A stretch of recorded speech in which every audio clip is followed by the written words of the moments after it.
కృపాకనికరం సమాధానం గల మా పరలోక తండ్రి, మరోసారి మీ ఘనమైన నామానికి వందనాలు స్తోత్రాలు చేసుకుంటున్నాం.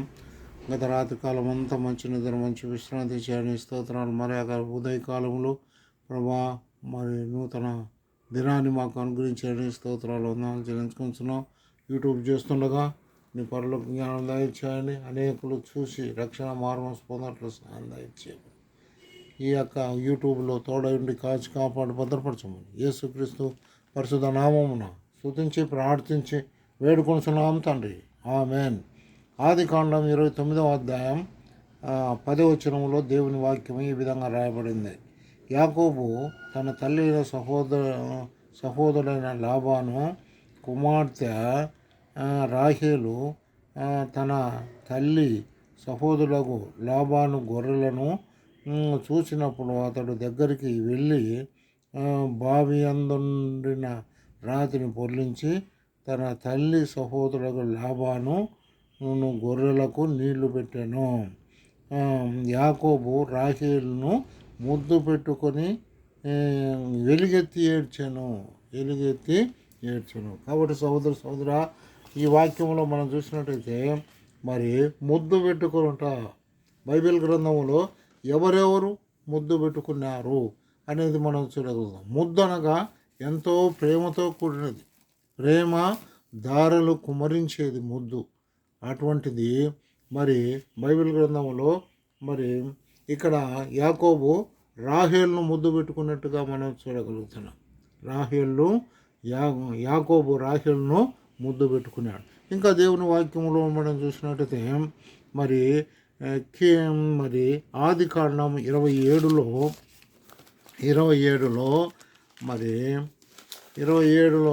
ఆదికాండం 27వ అధ్యాయంలో మరి దేవుని వాక్యంలో 27వ వచనంలో దేవుని వాక్యం ఈ విధంగా రాయబడింది. అతడు దగ్గరికి వచ్చి అతని ముద్దు పెట్టుకొనెను. అప్పుడు అతడు అతని వస్త్రములను వాసన చూసి అతని దీవించి ఇదిగో నా కుమారుని సువాసన, యెహోవా దీవించిన శేని సువాసన వలె ఉన్నది. ఆకాశపు మంచును భూమికి సారముగాను విస్తారమైన ధాన్యమును ద్రాక్షారసముగాను దేవుడు నీకు అనుగ్రహించుగాక. కాబట్టి సహోదర ఇక్కడ ఇస్సాకు వృద్ధాప్యంలో ఉన్నప్పుడు మరి ఏశావును పిలిచి, అయా నువ్వు వేటాడి మాంసం తెచ్చి నాకు భోజ్యములను సిద్ధం చేసిన నేను దీవించదను అని నా ఆశీర్వాదములన్నీ నీకు ఇస్తేస్తాను అన్నప్పుడు అతడు ఏశావు మరి వేటాడడానికి వెళ్ళిపోతాడు. అరణ్యానికి వెళ్ళిపోయి వేటాడేదానికి ఆలస్యమైనప్పుడు మరి ఆ మాట రిబకమ్మ విని తన కుమారుడైన ప్రియమైన కుమారుడు యాకోబును పిలిచి, అయ్యా నీ అన్నను నీ తండ్రి దీవించాలని ఉంటున్నాడు.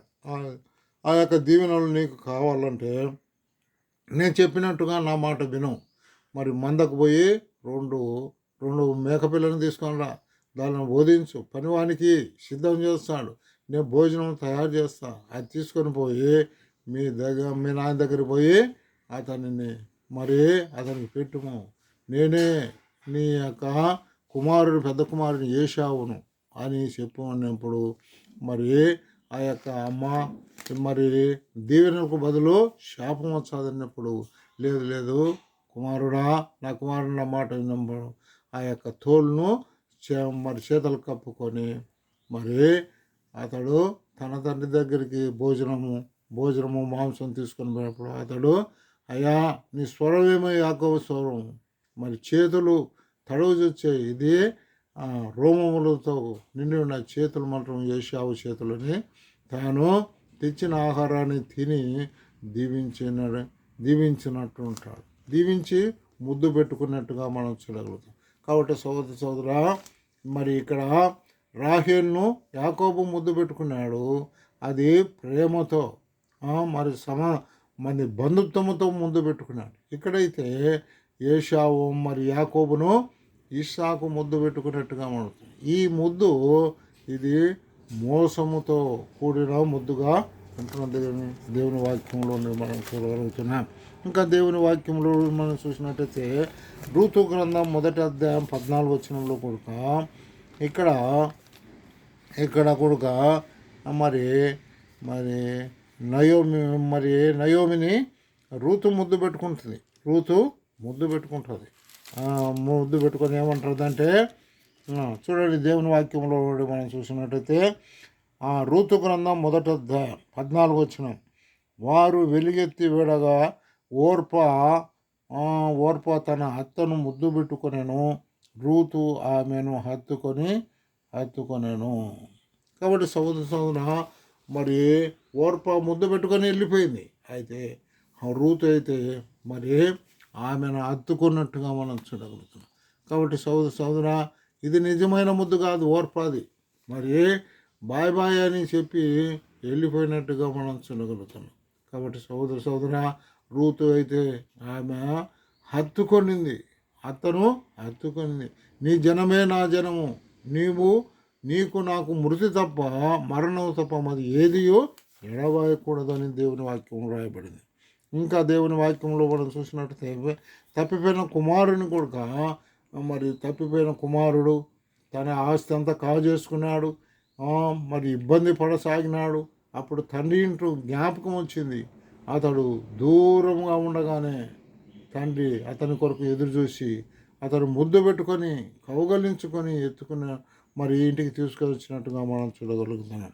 కాబట్టి సోదర ఇంకా దేవుని వాక్యంలో మనం చూసినట్టయితే మత్తయి సువార్త 27:48లో యూదా ఇస్కరియోతు కూడా యేసు ప్రభువును ముద్దు పెట్టి అప్పగించినట్టుగా మనం దేవుని వాక్యంలో ఉండి మనం చూడగలుగుతున్నాం.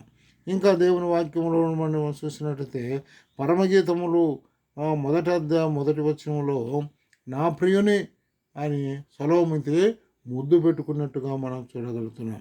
ఇంకా దేవుని వాక్యంలో మనం చూసినట్లయితే లూకాసు వార్త 7వ అధ్యాయం 38వ వచనంలో పాపాత్మరాల స్త్రీ మరి యేసు ప్రభును పాదాలను ముద్దు పెట్టుకున్నట్టుగా మనం చూడగలుగుతున్నాం.